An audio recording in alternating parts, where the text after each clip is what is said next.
السلام عليكم ورحمة الله وبركاته، نتمنى تكونوا بخير وعلى خير.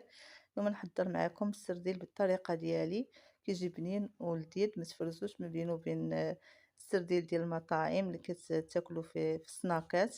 كيجي بنين بزاف، وهذا ما كندير فيه لا لقام لا حتى شي حاجة، ولا جربتوه بهذه الطريقة غادي تعجبكم وغتوليو دائما ديروه. كندوزو داك السردين ديالنا في الطحين، والمقله راه كتسخن. انا تقطع ليا المقطع فاش كنت كنقلي فيه. كندوز الكميه ديالي كامله ديال السردين في هاد الطحين هذا حتى كنكمل كلشي وكنبدا نقلي. صافي دابا انا ندوز نحضر معكم واحد الصوص كتواتى مع هاد السردين.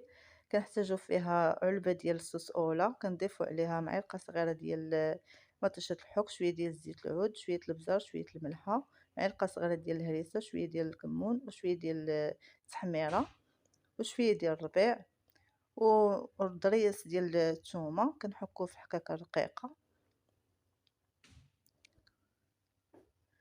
كنضيفو كاس الا ربع ديال الماء، كنخلطو هذيك المطشه ديالنا مع داك الماء، وتنديرو فوق البوطه شويه الشحر. صافي غير تبدا تختار لينا داك لاصوص صافي ونحيدوها. هذا هو السردين بعد ما قليتو، كيجي مذهب كيجي زوين، والبنه حتى هو كيجي بنين بزاف، وديك الصوص حتى هي كتجي معاه زوينه بزاف ولذيذه. نتوما كيفاش كتشوفوا كتجي عاقده وكتجي بنينه بزاف، ونتمنى تجربوا هذه الوصفه والطريقه ديالي وتعجبكم. متنساوش الاشتراك في القناه وتفعيل الجرس.